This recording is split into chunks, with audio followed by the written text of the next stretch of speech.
Guys example number 82 देखो। Example number 82 के अंदर हमसे क्या बोल रहा है, a battery of EMF 12 volt. एक बैटरी है जिसका ईएमएफ 12 वोल्ट है। हमसे कह रहा एंड इंटरनल रेजिस्टेंस 0.5 ओम और उसका खुद का इंटरनल रेजिस्टेंस 0.5 ओम है। इस टू बी चार्ज, अब देखो इसको चार्ज किया जा रहा है, इसको चार्ज किया जा रहा है। हमसे कह रहा है चार्ज किया जा रहा है बाई अ बैटरी चार्जर। एक बैटरी चार्ज करने का चार्जर है, उससे चार्ज किया जा रहा है। हमसे कह रहा है battery charger which supplies 110 volt DC. आपके पास जो है एक बैटरी चार्जर है और वो उस बैटरी को चार्ज कर रहा है और battery charger 110 volt DC supply कर रहा है।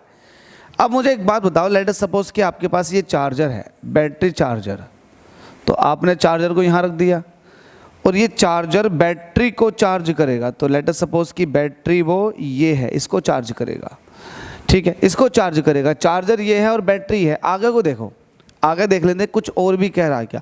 अच्छा, चार्जर ने जो है वो 110 वोल्ट डीसी सप्लाई किया है, तो 110 वोल्ट जो है वो ये डीसी सप्लाई करेगा चार्जर, ठीक है।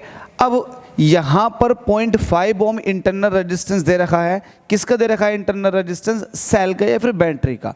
तो इंटरनल रेजिस्टेंस की वैल्यू कितनी है? 0.5 ओम, ठीक है। ये वाली बात यहाँ तक कंप्लीट हो जाती है। और 12 वोल्ट इसका खुद का ईएमएफ है, तो ईएमएफ कितना है? 12 वोल्ट। अब देखो आगे को देखो, हमसे क्या कह रहा है? हमसे कह रहा है how much resistance must be connected in the series. कितना रेजिस्टेंस आप सीरीज में कनेक्ट करोगे with the battery to limit the charging current to 5 ampere. मतलब बैटरी को जो मिलनी चाहिए वो 5 एम्पियर की करंट मिलनी चाहिए। तो हमसे ये पूछ रहा है कितना रेजिस्टेंस कनेक्ट करोगे। तो लेट अस सपोज इस रेजिस्टेंस की वैल्यू R है। जब ऐसा हो रहा होगा तो इसको कंप्लीट कर लेते हैं। अब मुझे एक बात बताओ, ये पॉजिटिव टर्मिनल है, ये निगेटिव टर्मिनल है। जब चार्जर इस बैटरी को चार्ज कर रहा होगा तो इस चार्जर का जो पॉजिटिव टर्मिनल है वो बैटरी के पॉजिटिव टर्मिनल से कनेक्ट होगा और निगेटिव टर्मिनल जो है वो बैटरी के निगेटिव टर्मिनल से कनेक्ट होगा जब चार्जिंग हो रही होती है। और जब चार्जिंग होती है तो बैटरी को करंट दी जाती है। अब ये करंट की जो वैल्यू है वो 5 एम्पियर है, जो चार्जिंग करंट है वो 5 एम्पियर की है, ठीक है। तो ये वाली बात ध्यान रखना। अब 12 वोल्ट तो ये ईएमएफ लगा हुआ है, ईएमएफ बैटरी का खुद का है और 110 वोल्ट खुद वोल्टेज लगा है चार्जिंग करने के लिए। तो अगर मैं आपसे पूछूं कि सिस्टम के पास नेट ईएमएफ कितना है तो आप बता देंगे? बिल्कुल बता सकते हैं। आप कहेंगे 110 में से 12 को माइनस कर दो। अब ये माइनस क्यों किया जा रहा है, ये सोचने वाली बात है। देखो मैं आपको बता देता हूँ। अगर आपके पास ये एक बैटरी ये है प्लस माइनस और दूसरी बैटरी ये है प्लस माइनस, अगर ये 2 वोल्ट की है और ये भी 2 वोल्ट की है, तो देखो अगर इसका प्लस इसके माइनस से जुड़ा हुआ है तो वोल्टेज जुड़ जाती है, मतलब 4 वोल्ट हो गई।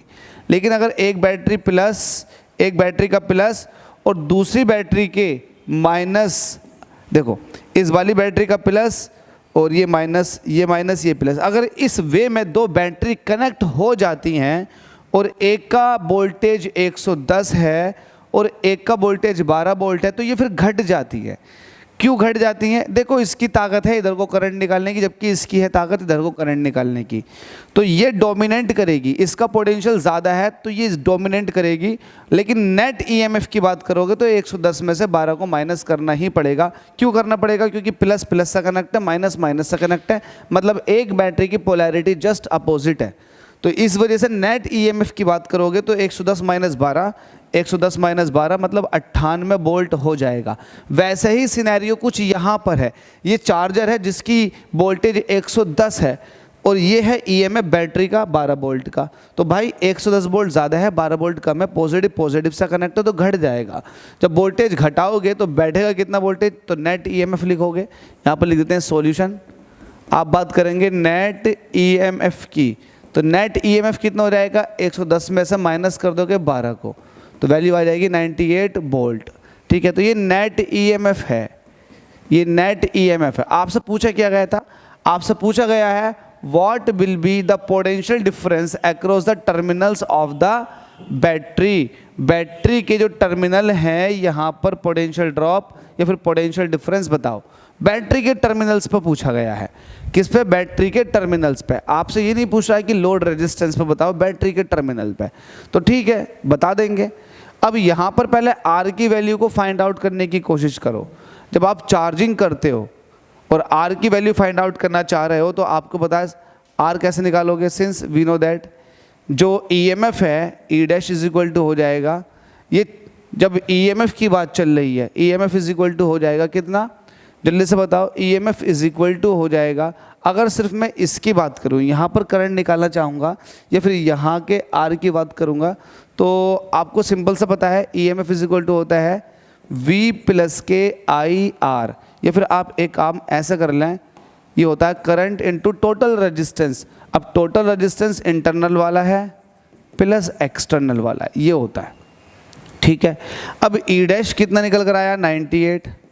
करंट आपको चाहिए पहले, नहीं करंट चाहिए नहीं, करंट की वैल्यू आपको दे रखी है। चार्जिंग करंट 5 एम्पियर दे रखा, स्मॉल आर आपको दे रखा 0.5, कैपिटल आर आप यहाँ से फाइंड आउट कर सकते हैं। 98 को 5 से डिवाइड करो, जैसे ही आप 98 को 5 से डिवाइड करते हैं, जल्दी से बताओ, 5 बन जा 5, घटाने पर 4 बचेंगे, उतार लेंगे 8, 5 9 45, सब्ट्रैक्ट करने वैल्यू आ जाएगी 3, नहीं जा रहा लगा देंगे पॉइंट बढ़ा देंगे 5 6 30, 19.6 ये आ जाएगा। यहाँ पर 0.5 है प्लस आर है, आपको आर चाहिए तो 0.5 को इधर को लेकर आना पड़ेगा, तो 19.6 minus 0.5 is equal to R. तो आर की जो वैल्यू आ जाएगी ये आ जाएगी 19.1 वोल्ट। सॉरी यहाँ पर रेजिस्टेंस है तो ये ओम निकल कर आ जाएगी। तो अगर आपका चार्जर 110 वोल्ट सप्लाई कर रहा है और यहाँ पर आपको करंट चाहिए 5 एम्पियर की, उस केस में आपको रेजिस्टेंस 19.1 ओम का लगाना होगा। एक बात तो ये क्लियर हो गई। ठीक है, अब इसका सेकंड पार्ट क्या? सेकंड पार्ट क्या है? एक्चुअल पार्ट तो इसमें एक ही है, what will be the potential difference across the terminals of the battery. Battery के जो टर्मिनल है उस पर आपको पोटेंशियल ड्रॉप बताना, मतलब आपके बैटरी के टर्मिनल्स पर पोटेंशियल ड्रॉप बताना। और यहाँ पर यह बात ध्यान देनी है कि बैटरी चार्ज हो रही है, और जब बैटरी चार्ज हो रही होती है तो पोटेंशियल ड्रॉप V जो होता है वो E प्लस के आई आर के बराबर होता है। ये है चार्जिंग। चार्जिंग के केस में आप लिख सकते हैं फॉर चार्जिंग। चार्जिंग के केस में जो पोटेंशियल ड्रॉप है वो कितना है? V इज इक्वल टू, जिसको आप ये कह सकते हैं potential drop across the terminals of the battery, V is equal to. अब मुझे बताओ E क्या है? ये EMF लेंगे हम, बैटरी का EMF लेंगे क्योंकि बैटरी के अक्रॉस देखना है, तो बैटरी का EMF हो जाएगा 12 वोल्ट। करंट आपको पता 5 एम्पियर की आ रही है और R कितना है 0.5।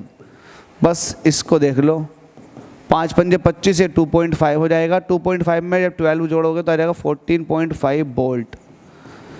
जब चार्ज हो रही होगी बैटरी, उस केस में बैटरी के सिरों पर जो पोटेंशियल आएगा वो आएगा 14.5 वोल्ट। बस इतना इजी न्यूमेरिकल था। बहुत सारे बच्चों को डाउट रहता है, अब डाउट नहीं रहेगा। अच्छे से प्रैक्टिस कीजिएगा, इसको बार बार प्रैक्टिस में ले लो ताकि इस जैसे और भी क्वेश्चन हो जाएं। Thank you so much.